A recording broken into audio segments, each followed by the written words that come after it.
vamos a ver un tema muy importante, muy trascendental, y es acerca de la resurrección de Cristo.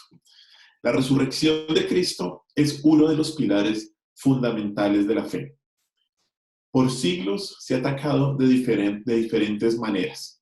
Se ha dicho que es imposible que Cristo haya resucitado y que fue solo un mito. Muchos han afirmado que la resurrección no se trata de algo empíricamente comprobable y por tanto las apariciones de Jesús después de muerto tendrían que deberse a una ilusión óptica o algún tipo de alucinación producida sin duda alguna por sus discípulos que deseaban ver al Señor Jesús. La pregunta es, ¿podemos explicar la resurrección? No la podemos explicar. Claramente no le podemos dar razón científica, porque fue algo milagroso. Pero sí podemos afirmar con certeza que sucedió. No solo por la evidencia que nos da la Escritura, que ya sería suficiente, sino también porque sin la resurrección el cristianismo no existiría. Los pasajes que hoy vamos a estudiar nos hablan de esta realidad. Así que por favor, leamos los versículos. Vamos a 1 Corintios, capítulo 15. 1 Corintios, capítulo 15. Versículos, vamos a estar estudiando de los versículos 12 al 19. Dice así 1 Corintios 12, hasta el 19. Pero si se predica de Cristo, que resucitó de los muertos, ¿cómo dicen algunos entre vosotros que no hay resurrección de muertos?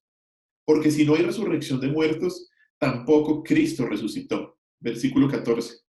Y si Cristo no resucitó, vana es entonces nuestra predicación, vana es también vuestra fe.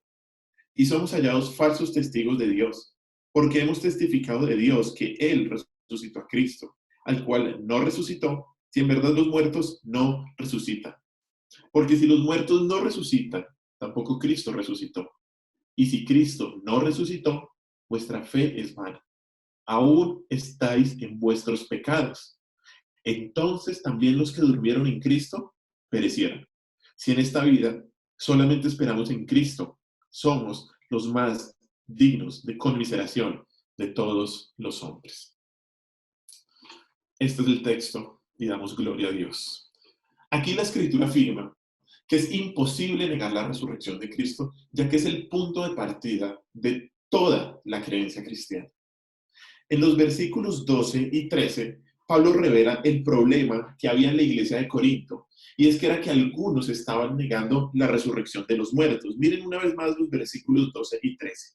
Pero si se predica de Cristo que resucitó de los muertos, y aquí viene la pregunta a la iglesia, ¿cómo dicen algunos entre vosotros que no hay resurrección de muertos?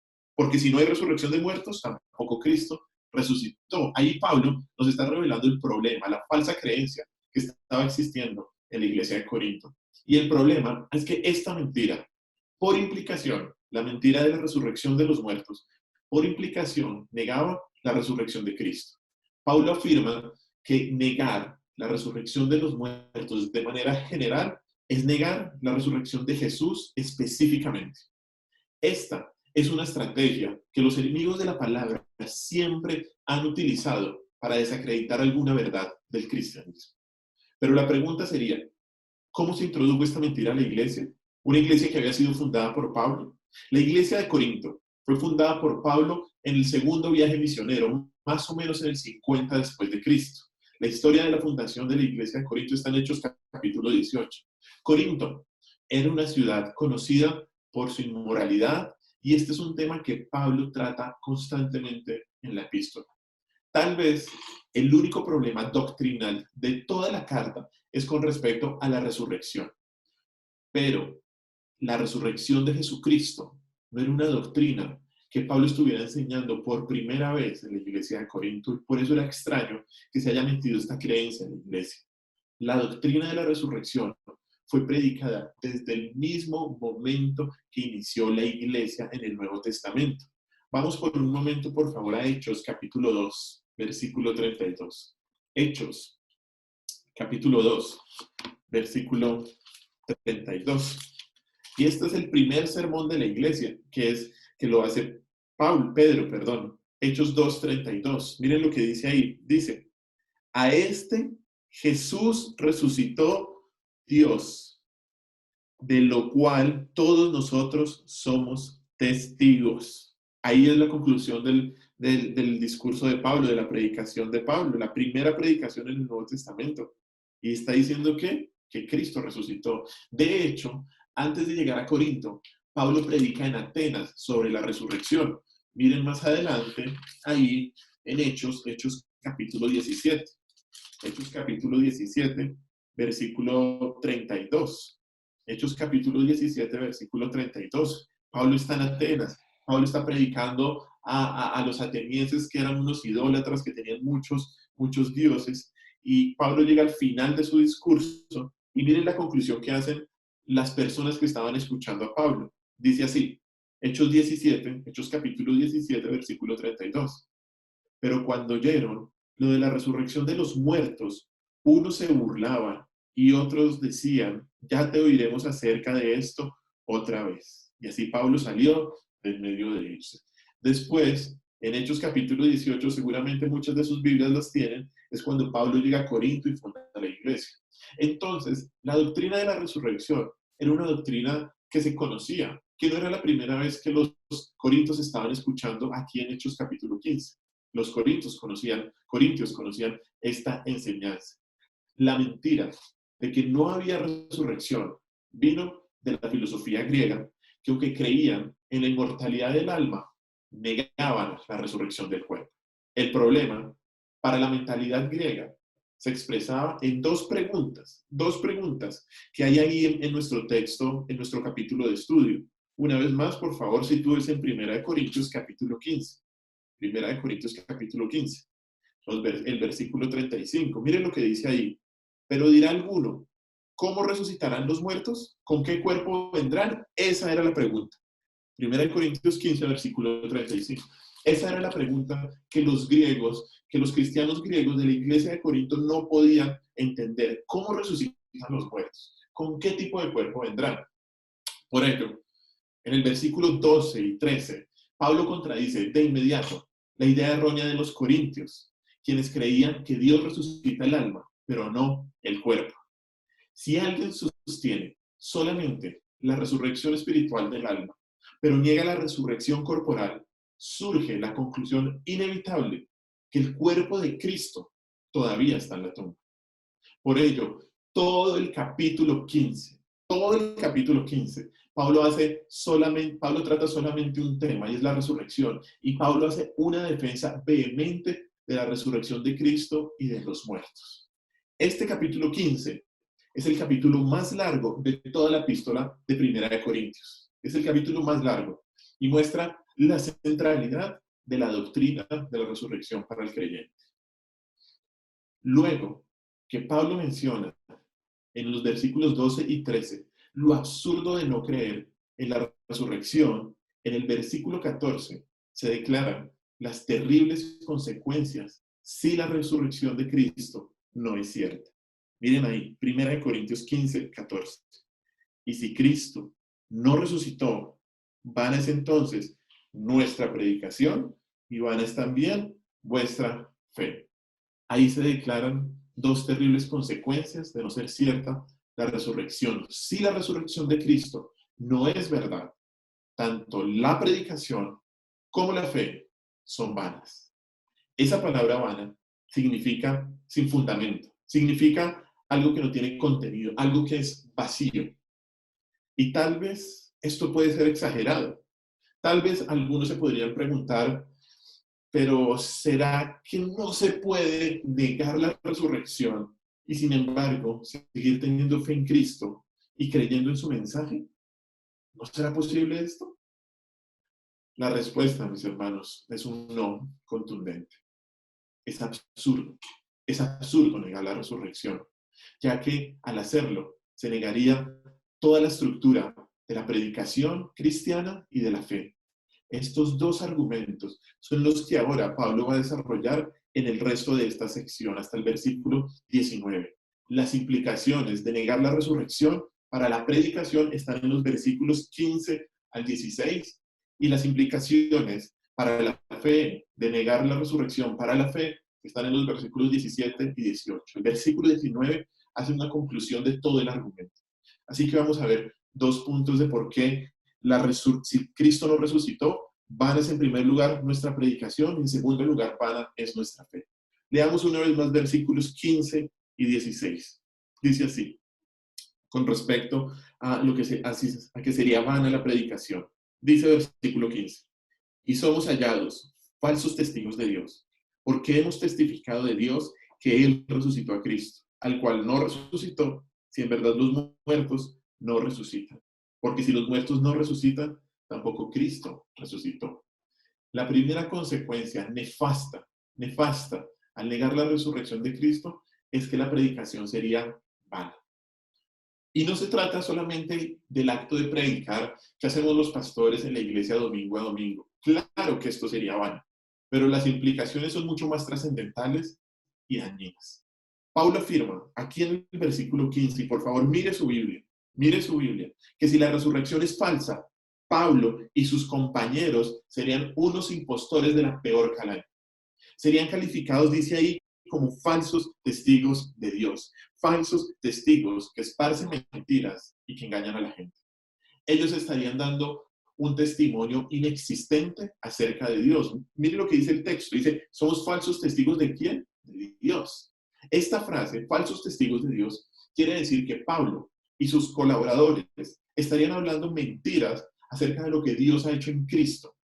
Ellos estarían en la misma categoría de los falsos profetas del Antiguo Testamento y de los falsos apóstoles y maestros del Nuevo Testamento. Si la resurrección no fuera cierta, los apóstoles estarían distorsionando el carácter y la obra de Dios. El carácter y la obra de Dios.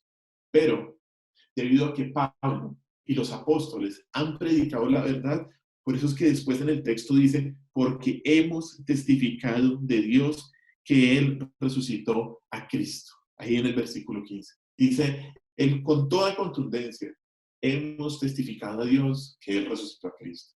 Esa expresión, hemos testificado, es muy importante. En el contexto y en la época era un término legal. Se usaba cuando un testigo estaba jurando que su testimonio era verdad. ¿Por qué? Porque aquí la verdad está en juego. Porque o Dios resucitó de los muertos a Jesús, o Pablo y todos sus colaboradores predican una mentira y hablan en contra de Dios. Por ello, la primera implicación es que si la predicación de que Cristo resucitó es falsa, entonces los testigos son falsos. Si la predicación de que Cristo resucitó es falsa, los testigos son falsos. Y si los testigos son falsos, el mensaje es falso. Si la resurrección no sucedió, entonces todos los apóstoles fueron unos mentirosos. Y lo que dijeron y escribieron no es confiable.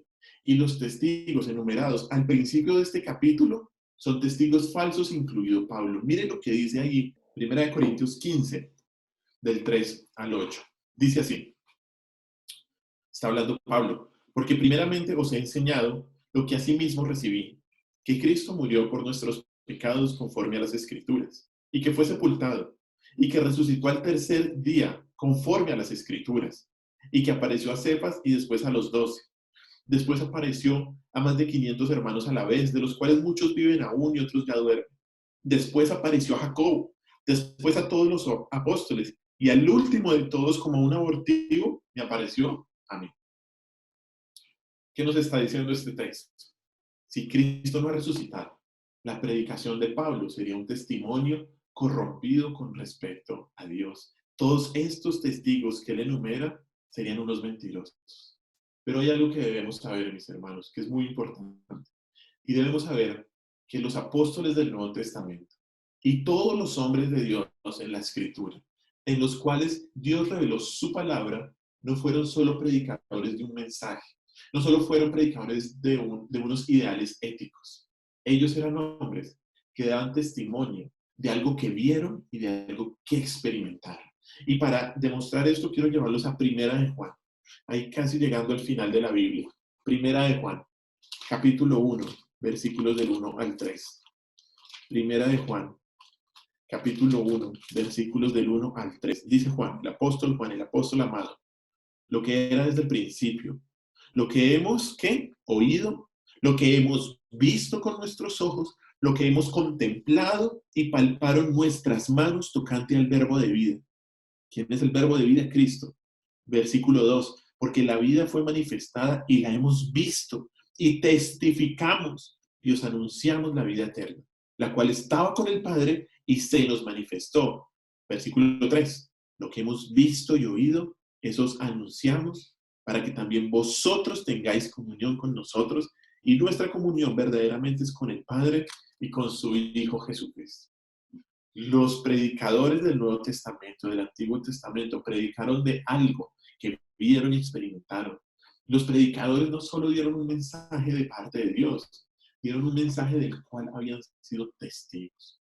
En toda la Escritura, Dios levantó hombres para interpretar lo que Dios estaba haciendo en la historia. No se puede negar la resurrección y al mismo tiempo aceptar el testimonio de la Biblia, tocante a la historia de la redención del ser humano y del plan de Dios.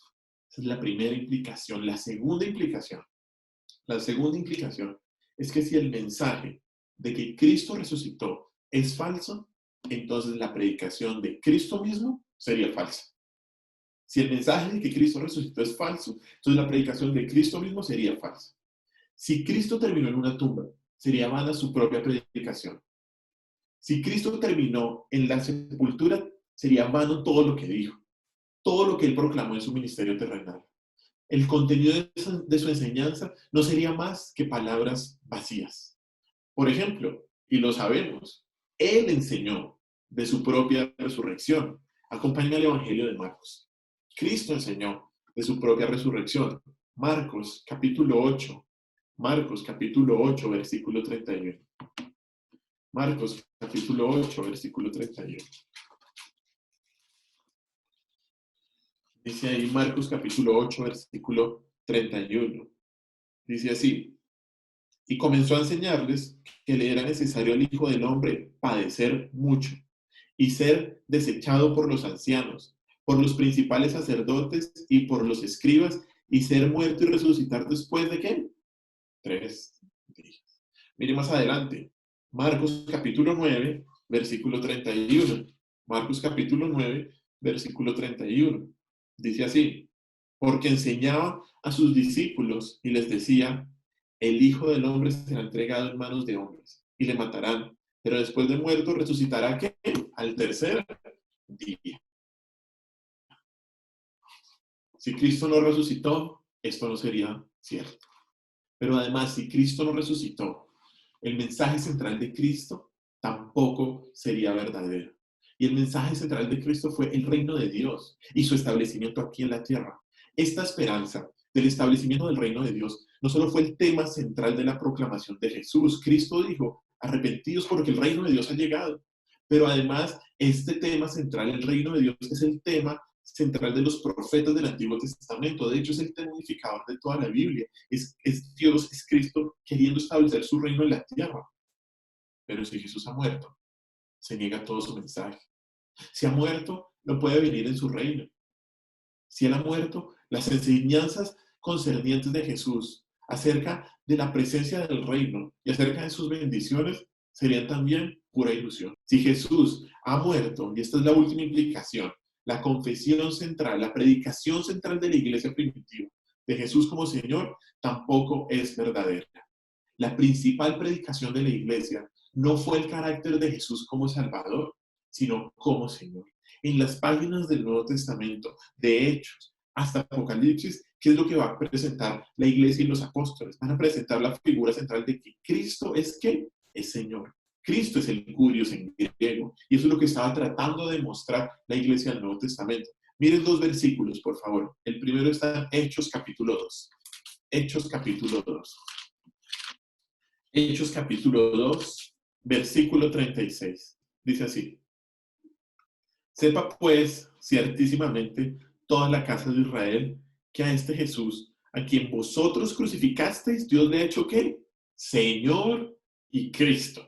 Desde la primera predicación de Pedro, Lo que se busca es mostrar a Cristo no solo como el Salvador, pero principalmente como el Señor. Y miren más adelante, Romanos capítulo 10, el libro después de Hechos, Romanos capítulo 10, versículo 9.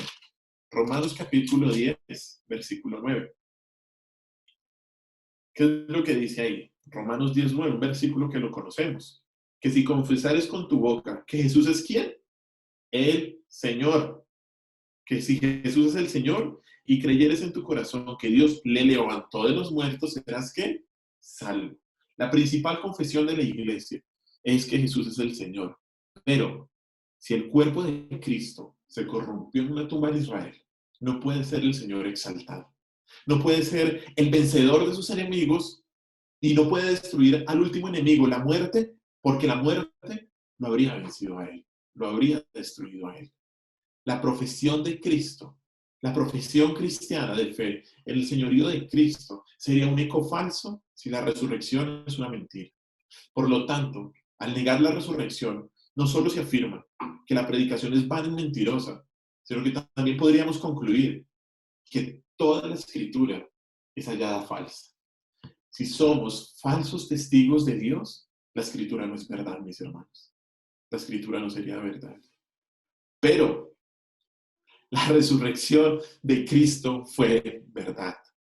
Y por lo tanto, el testimonio y los testigos son verdaderos. Y todo el mensaje que proclamó Cristo, que predicaron los apóstoles y que hoy en día predicamos, es verdadero. No tenemos por qué dudar del mensaje y de los mensajeros de la Escritura. ¿Y sabe por qué? Porque Cristo resucitó. Porque Él no está en la tumba. Porque Dios lo levantó de los muertos para ser proclamado como Señor y como nuestro Salvador. Como Cristo resucitó, la predicación y el mensaje de la Escritura no es vano, sino que es digno de adoración. Y alabamos al Señor por eso. Segunda consecuencia de negar la resurrección de Cristo. Versículos del 16 al 18. Miren lo que dice ahí en 1 Corintios 15, 1 Corintios 15, versículos 16 al 18. Dice así, y ahí es cuando Pablo va a hablar de la fe vana. 1 Corintios 15, del 16 al 18. Porque si los muertos no resucitan, tampoco Cristo resucitó. Y si Cristo no resucitó, vuestra fe es vana. Aún estáis en vuestros pecados. Entonces también los que durmieron en Cristo perecieron. La segunda consecuencia nefasta al negar la resurrección de Cristo es que la fe sería vana. El versículo 16 reitera lo dicho en el versículo 13. Son casi las mismas palabras. Dice ahí, si los muertos no resucitan, tampoco Cristo resucitó. Es un estribillo que está constantemente Pablo recordándonos y se está repitiendo para iniciar una nueva sección y para advertir que los que niegan esta doctrina tratan a Dios de mentiroso y a los apóstoles de testigos falsos. Es una advertencia. Luego el versículo 17 menciona que si Cristo no resucitó, la fe sería vana. La fe sería vana y ahí en los versículos 17 y 18 va a desarrollar lo que significa que la fe es vana. La palabra vana aquí es diferente a la del versículo 14. Aquí significa, en el original es una palabra distinta, pero traducida la ponen igual, pero aquí significa algo que es infructuoso, algo que no tiene ningún efecto, algo que no tiene ni propósito ni valor. Y la pregunta sería, ¿qué significa que la fe no tiene propósito? ¿Qué significa que no tiene ningún valor, ningún objetivo? Y en los versículos siguientes, Pablo va a mencionar los alcances, las implicaciones de una fe sin propósito.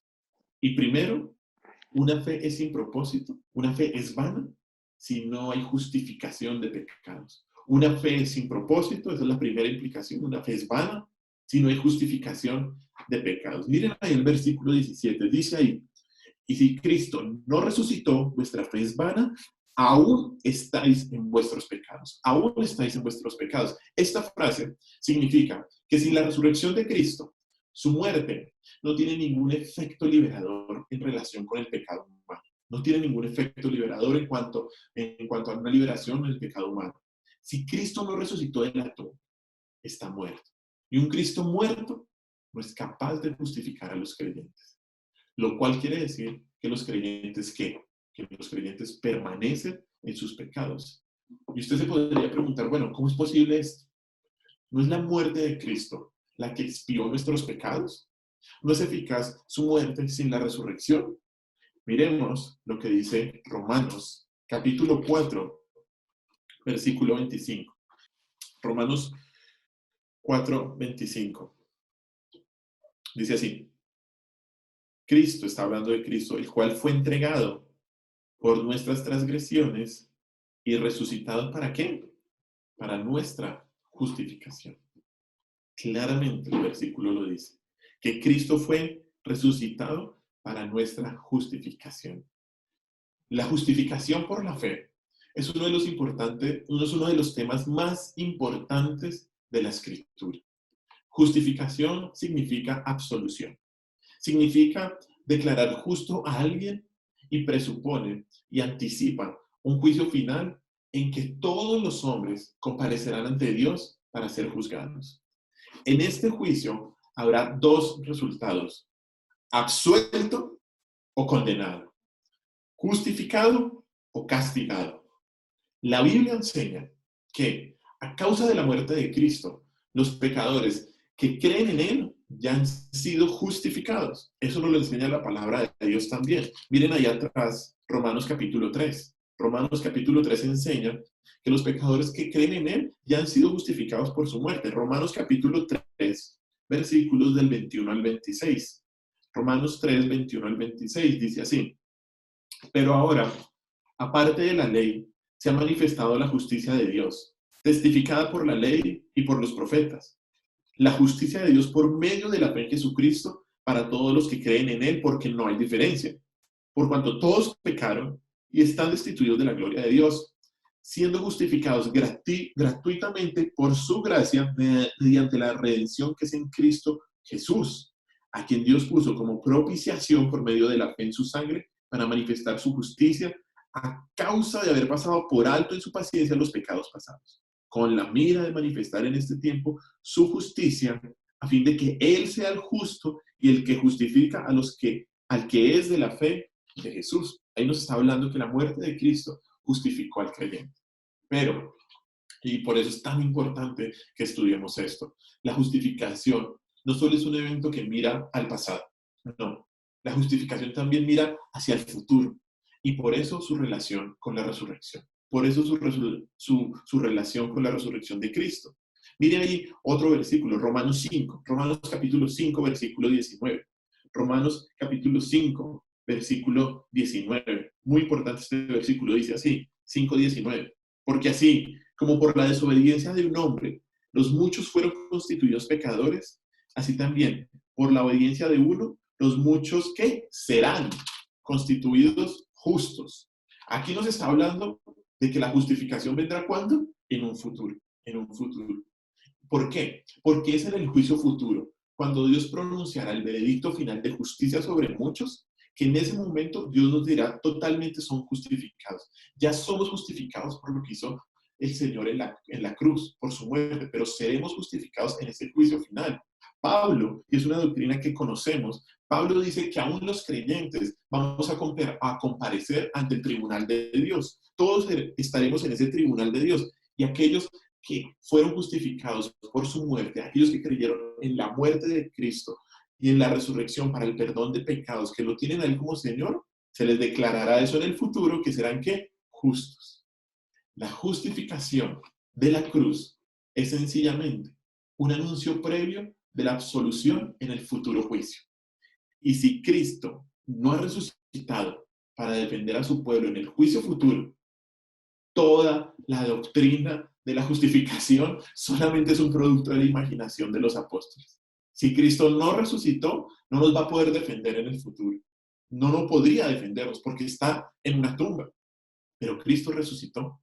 Y mire lo que dice ahí una vez más Pablo en Romanos. Romanos capítulo 8, versículo 33 y 34. Dice así: ¿Quién es el que condenará? Cristo es el que murió, mas aún el que también que resucitó, el que además está a la diestra de Dios, el que también intercede por nosotros, ¿quién nos separará del amor de Cristo?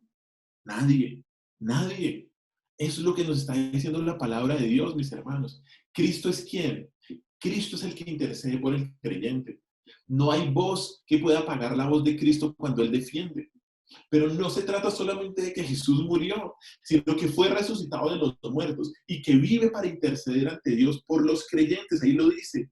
Cristo es el que murió, más aún el que también resucitó, el que además está a la diestra de Dios, el que también intercede por nosotros. Por ello, si Cristo no ha resucitado de los muertos, la fe no ha terminado en el perdón de pecados, como dice Pablo. Sin el Cristo resucitado, no hay justificación. Sin justificación, no hay fe viva. Sin fe, no hay perdón de pecados. Y sin perdón de pecados, solo queda la condenación. Negar la resurrección es negar la clara enseñanza bíblica del perdón de pecados. Pero como Cristo resucitó, nos perdonó y nos justificó, y su evangelio sigue teniendo poder para salvación. Amén. Espero que haya dicho un amén conmigo allá. Bueno, segundo, la segunda implicación de tener una fe sin propósito es que no hay salvación eterna. Pablo está diciendo lo que significa que es tener una fe vana, que es tener una fe sin propósito. Y la segunda implicación es que no hay salvación eterna. Mire el versículo 18, por favor. 1 Corintios 15. 1 Corintios 15, 18. Dice así: entonces también los que durmieron en Cristo, ¿qué? Perecieron. Los que durmieron en Cristo perecieron. Pablo llega a la conclusión de su argumento lógico. Todo llega a este punto. Los que durmieron son los que están muertos. En el Nuevo Testamento se utiliza esta palabra porque para el creyente el cuerpo físico espera en la tumba el día de la resurrección mientras su espíritu está con el Señor. Cuando un creyente muere, inmediatamente va a la presencia del Señor, su alma. Pero su cuerpo espera, ¿a qué? A la resurrección de los muertos. Miren lo que dice Primera de Tesalonicenses, por favor, para tener un poco de claridad bíblica en este aspecto. Primera de Tesalonicenses 4, 13 al 16. Por eso esa simbología, cuando los cristianos que mueren, la Biblia, el Nuevo Testamento dicen que no duermen, sino que están dormidos. Primera de Tesalonicenses 4, del 13 al 16. Dice así: tampoco queremos, hermanos, que ignoréis acerca de los que duermen, para que no os entristezcáis como los otros que no tienen esperanza. Porque si creemos que Jesús murió y resucitó, así también traerá Dios con Jesús a los que durmieron en él. Por lo cual decimos esto en palabra del Señor, que nosotros que vivimos, que habremos quedado hasta la venida del Señor, no precederemos a los que durmieron. Versículo 16. Porque el Señor mismo, con voz de mando y con voz de arcángel y con trompeta de Dios, descenderá del cielo, y los muertos en Cristo, ¿qué? Resucitarán primero. En ese momento, porque mientras tanto, los que han muerto están con el Señor en su alma, pero en ese momento los muertos en Cristo resucitarán primero. Bueno, por lo tanto, lo que nos está diciendo Pablo ahí en el versículo 18, 1 Corintios 15, es que si la resurrección no es verdad, la conclusión lógica es que los que murieron en Cristo, ¿qué? Están perdidos. Están perdidos. Ahí esa palabra es muy fuerte, mis hermanos. Esa palabra, ahí al final del versículo 18 es fuertísima, ¿no? Cuando dice, entonces también los que durmieron en Cristo, ¿qué? Perecieron, perecieron. Esa palabra significa ruina, significa pérdida o significa destrucción. En este caso, es la pérdida de la vida eterna. Esa palabra usualmente está en los contextos de destrucción eterna. Solamente dos ejemplos. En Romanos capítulo 1, versículo 32, dice así. Romanos 1, 32, quienes habiendo entendido el juicio de Dios, que los que practican tales cosas son dignos ¿de qué? De muerte. Esa es la palabra, traducida diferente. No solo los que hacen, sino que también se complacen con los que la practican. Ahí lo que está diciendo es eso, es que hay una destrucción, hay muerte eterna. Y otro versículo, segunda de Pedro, capítulo 3, perdón. Segunda de Pedro, capítulo 3, versículo 9. Segunda de Pedro, capítulo 3, versículo 9. Segunda de Pedro, capítulo 3, versículo 9. Dice así: el Señor no retarda su promesa, según algunos la tienen por tardanza, sino que es paciente para con nosotros, no queriendo que ninguno, ¿qué? Perezca, sino que todos procedan al arrepentimiento.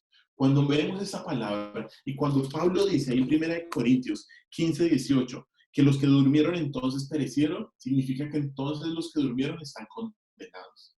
Esto nos muestra que la salvación depende de la resurrección. Si Cristo no se levantó de los muertos, entonces Dios condenará a la gente al castigo eterno a causa de sus pecados. Si Cristo no resucitó, nadie puede entrar jamás al cielo. No se puede afirmar que los creyentes que mueren están en Cristo y al mismo tiempo negar la resurrección. Negar la resurrección significa que todos han perecido. ¿Y sabe por qué? Porque la resurrección de Cristo es el prototipo. Es el prototipo de la resurrección del creyente. La resurrección de Cristo es el prototipo de la resurrección del creyente. Una vez más, mire ahí en su Biblia, en 1 Corintios 15. 1 Corintios 15 nos habla de esto. Después del versículo 19, Pablo va a hablar sobre cómo Cristo son las primicias. O sea, es el primero, es el prototipo de lo que nosotros vamos a experimentar. 1 Corintios 15, del 20 al 24, dice así: mas ahora Cristo ha resucitado de los muertos, primicias de los que durmieron es hecho. Porque por cuanto la muerte entró por un hombre, también por un hombre la resurrección de los muertos. Porque así como en Adán todos mueren, también en Cristo todos serán vivificados, pero cada uno en su debido orden. Cristo las primicias, luego los que son de Cristo en su venida. Luego el fin, cuando entregue el reino al Dios y Padre, cuando haya suprimido todo dominio, toda autoridad y potencia. Esto es una declaración triunfal de que Cristo ha resucitado de entre los muertos y es la primicia de los que han dormido. El concepto de primicias viene del Antiguo Testamento y describe una porción consagrada de la cosecha ofrecida a Dios en el sacrificio. El énfasis recae más en la secuencia temporal y en el aspecto representativo. Es decir, Cristo es el primero en resucitar de entre los muertos y el representante de más cuerpos de resurrección por venir. Eso es lo que significan las primicias, que Cristo sea las primicias. Con Jesús y su resurrección ya ha ocurrido lo que para todos los hombres tiene que ocurrir. ¿Y qué es? La resurrección futura de los muertos. La resurrección de Jesús nos permite mirar con confianza al futuro, ya que nos espera la salvación eterna. Mis hermanos, la resurrección era necesaria para que la redención del ser humano se diera. Por lo tanto, si Jesús no resucitó, la historia de la redención termina en un callejón sin salida, en una tumba en Israel. Entonces resulta que Dios no es el Dios de los vivos, como declaró Jesús, sino que es el Dios de los muertos. La muerte entonces sería más poderosa que Dios. La muerte sería entonces más poderosa que la palabra de Dios. Pero Cristo, mis hermanos, resucitó. Y la muerte es incapaz de romper el vínculo que existe entre Cristo y los creyentes a lo largo de toda su vida terrenal y eterna. Debido a que la resurrección es verdad, los creyentes son justificados y los muertos en Cristo están en la presencia de Dios esperando la resurrección de los cuerpos. El vínculo con Cristo se mantiene en el más allá y perdura por la eternidad. Y de esa manera concluye Pablo en Romanos capítulo 8, esa conclusión tan maravillosa que muchas veces recordamos. Romanos capítulo 8, versículos 38 y 39, donde Pablo está diciendo que somos más que vencedores en Cristo. Romanos capítulo 8, 38 y 39. Mire desde el versículo 37, Romanos 8, 37, dice así: antes, en todas estas cosas somos más que vencedores por medio de aquel que nos amó. Por lo cual estoy seguro de que ni la muerte, ni la vida, ni ángeles, ni principados, ni potestades, ni lo presente, ni lo porvenir, ni lo alto, ni lo profundo, ni ninguna otra cosa creada nos podrá separar del amor de Dios, que es en Cristo Jesús, que Señor nuestro. El vínculo con Cristo se mantiene en el más allá y perdura por la eternidad. ¿Por qué? Porque Cristo resucitó. Porque en Él ya tenemos perdón de pecados y porque en Él ya no pereceremos, sino que tendremos vida. Tendremos vida. ¿Qué podríamos concluir si la predicación y la fe son vanas? Eso es lo que termina diciendo Pablo en el versículo 19, la conclusión. Leamos el versículo 19. Si en esta vida solamente esperamos en Cristo, somos los más dignos de conmiseración de todos los hombres. de todos los hombres. Y en este versículo, Pablo hace una triste conclusión.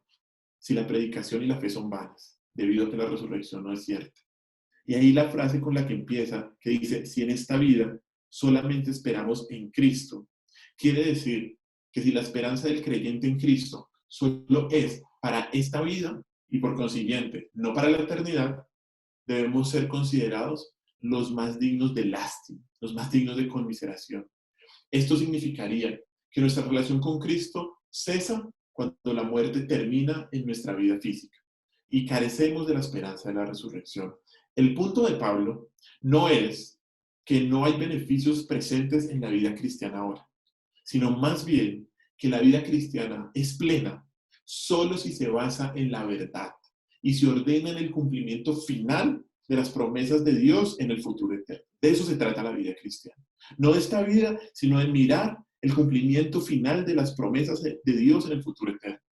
La riqueza, mis hermanos, la riqueza de la existencia cristiana está basada en la esperanza futura.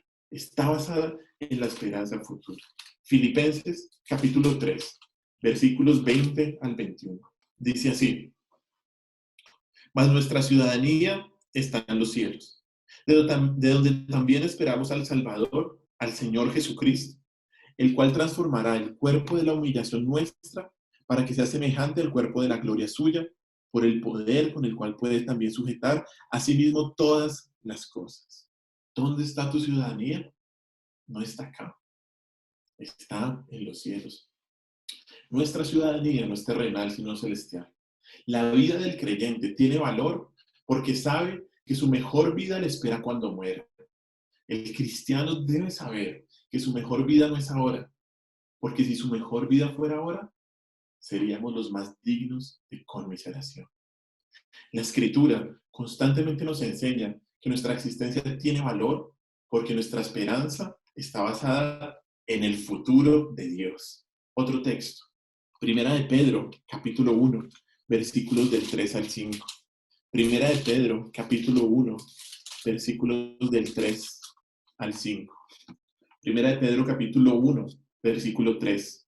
Dice así: bendito el Dios y Padre de nuestro Señor Jesucristo, que según su grande misericordia nos hizo renacer para una esperanza viva por la resurrección de Jesucristo de los muertos, para una herencia incorruptible, incontaminada, inmarcesible, reservada en los cielos para vosotros, que sois guardados por el poder de Dios mediante la fe, para alcanzar la salvación que está preparada para ser manifestada en el tiempo postrero. Versículo 6. En lo cual vosotros os alegráis, aunque ahora, por un poco de tiempo, si es necesario, tengáis que ser afligidos en diversas pruebas. Es en las cosas celestiales, es en la esperanza futura, es en Cristo donde el creyente debe poner su mirada. Porque si si esta vida se tratara solo de este momento, entonces seríamos los más dignos de conmiseración. Si solo esperamos para esta vida, el sufrimiento no tiene sentido. Las pruebas no tienen razón de ser. Y las persecuciones que han sufrido miles de cristianos por el nombre de Cristo son una causa perdida. Si la vida solamente se trata del aquí y del ahora, seríamos los más dignos de conmiseración. Si Cristo no resucitó, los creyentes serían como los incrédulos que viven sin esperanza y buscan sacar el mejor provecho de la vida presente. Si Cristo no resucitó, el ministerio tampoco tendría sentido. Si la esperanza se desvanece al morir, somos los más dignos de conmiseración. Mis hermanos, este tema nos debe centrar y hacernos entender que la esperanza cristiana no es para este tierra. A veces miramos el mundo de manera equivocada. Creemos que es bueno. Creemos que este mundo es bueno. Y no. Este es un mundo sujeto a corrupción. Es un mundo que por la culpa del pecado hay muerte. Es un mundo que por la culpa del pecado hay virus. Es un mundo que es sujeto a la aflicción. ¿Por qué esperamos cosas buenas? No, mis hermanos. Dios tiene misericordia en medio de este mundo de nosotros.